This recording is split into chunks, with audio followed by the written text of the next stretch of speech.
Hi friends, मैं एक और वीडियो लेकर आ गया। इस बार एक अलग कोशिश करने की कोशिश की गई है और इसमें हम लोग देखेंगे सम ऑफ एन टर्म, यानी एन पदों के योग कैसे निकालते हैं। इसमें हम ये सीखने वाले हैं आज के वीडियो में। तो चलिए इस वीडियो को स्टार्ट करते हैं। ज़्यादा बातचीत नहीं करते हुए आइए कंसेप्ट में चलते हैं। प्लीज़ वीडियो को पूरा देखिएगा, आपको कुछ नया सीखने को इसमें मिलेगा। मैं प्रत्येक दिन हर एक वीडियो में कुछ न कुछ नया लेकर आता हूँ, जिससे आपका कंसेप्ट क्लियर हो सके और बड़े बड़े सवालों को आप आसानी से बना सकें। चलिए वीडियो को स्टार्ट करते हैं।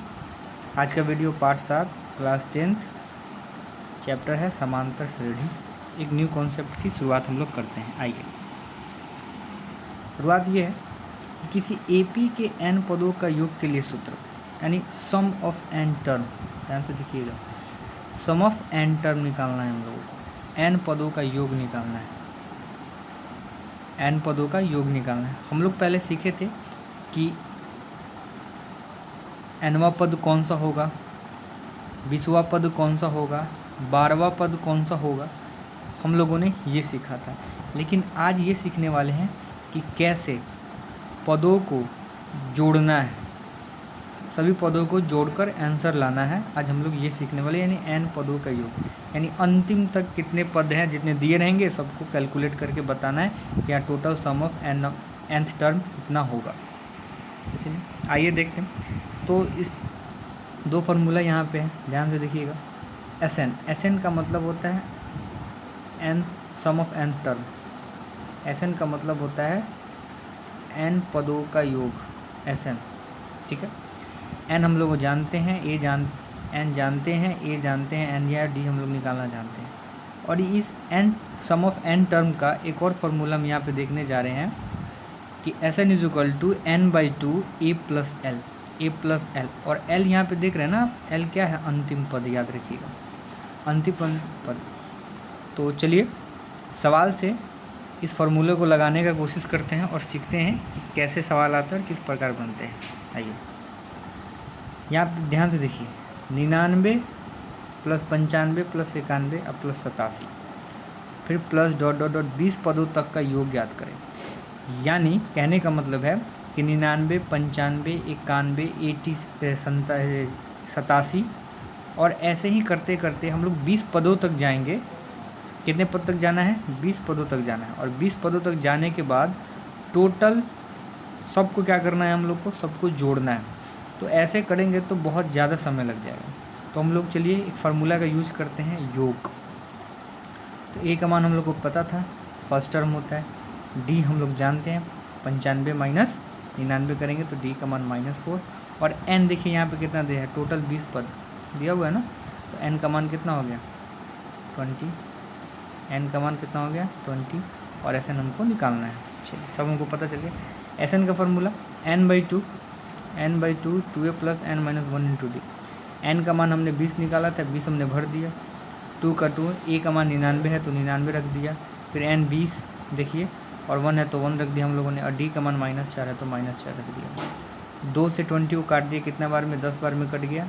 99 को 2 से मल्टीप्लाई करेंगे 198 आएगा, 20 में से 1 गया 19 आ गया, फिर मल्टीप्लाई है तो मल्टीप्लाई दे दिए, और -4 है तो -4 दे दिए। इस डॉट का मतलब मल्टीप्लाई होता है।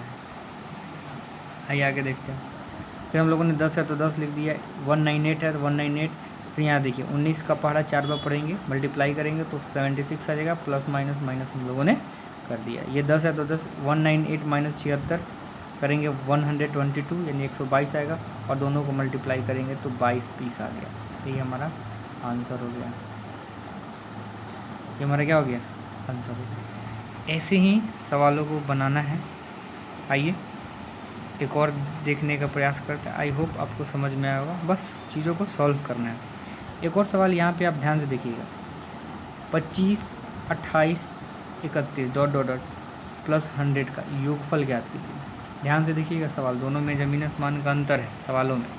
यहाँ पे बोला है 20 पदों तक का योग निकालना है, यानी इसमें n दे रखा था, टर्म दे रखा था, लेकिन यहाँ देखिए ... यानी 100 का योगफल ज्ञात कीजिए, यानी इसमें अंतिम पद दे दिया है, यहाँ पे प्लस 100 कर दे दिया। इसका मतलब क्या होगा कि आपको अंतिम पद दे दिया है, यानी एल का मान आपको दे दिया है। और हम लोगों ने पिछले क्लास में भी पढ़ा था, an अंतिम पद होता है और यहाँ पे हम लोगों ने A N is equal to L क्या कि दोनों ही अंतिम पद होते हैं, इसलिए A N is equal to L. और यहाँ पे ध्यान से देखिएगा, यहाँ पे आपको अंतिम पद आपको दे दिया है, एल का मान आपको दे दिया है, लेकिन यहाँ पे आप ध्यान से देखिएगा, यहाँ पे आपको एल का मान नहीं दिया था, यहाँ आपको एल का मान नहीं दिया हुआ था, अंतिम पद नहीं पता था, तो हम लोगों ने अंतिम पद निकाला था। ठीक है, अंतिम पद हम लोगों ने निकाला था, ध्यान से देखिएगा सम करके। और यहाँ पे ध्यान से देखिए, यहाँ पे आपको एन का मान नहीं दिया है, यानी सबसे पहले आप एन का मान निकालिएगा, तब जाके आप सवालों को इसको सॉल्व कर पाइएगा। आइए देखते हैं। तो a n is equal to a plus n minus 1 into d, हम लोगों ने सीखा था पहले ए एन का। हाँ, ए एन से ही हम लोग एन का मान निकालेंगे। तो ए एन का मान 100, क्योंकि ए एन जो होता है वो अंतिम पद होता है, तो अंतिम पद यहाँ पे 100 है हमारे पास, तो 100, ए का मान 25 प्लस देखिए एन का मान नहीं पता है हम लोग को, और फिर डी का मान देखिए, यहाँ पे डी का मान 28 में से 25 करेंगे तो 3 आ गया, 3 आ गया। 100 है तो 100 रख दिए, 25 है तो 25, 3 को एक बार एन से मल्टीप्लाई किया, 3 के बाद 1 से मल्टीप्लाई, 3 में एन से गुना किए 3n, और 3 में 1 से मल्टीप्लाई किए 3 आ गया। ठीक है, फिर 100 इज इक्वल टू, फिर 25 में से 3 घटा दिए, माइनस किए तो 22 हुआ, प्लस में 3n है तो 3n। 100 में से क्या किए हम 22 माइनस किए, 100 में से हम 22 को माइनस किए, और इज इक्वल टू 3n है तो 3n। तो 100 में से 22 गया 78, और 3n है तो 3n, और ये 3 से 78 कट गया, n is equal to 26, n का मान हमारे पास आ गया 26, यानी n का मान आ गया। अब हम लोग एस एन आराम से निकाल सकते हैं, एस एन हम लोग आराम से निकाल सकते हैं। यहाँ देखिए n/2 a plus L, n/2 a plus L, n/2 a plus L, तो n का मान हम लोग 26 था। ठीक है, a का मान हम लोगों ने 25 निकाला था, और l का मान हम लोगों ने 100 पता है, यहाँ पे अंतिम पद यही है। तो चलिए इसको और आसान कर देते, 2 से 26 कट गया 13, तो 25 प्लस 100 कर दिए 125, और 13 125 को क्या कर दिए हम मल्टीप्लाई कर दिए, तो कितना हो गया 1625।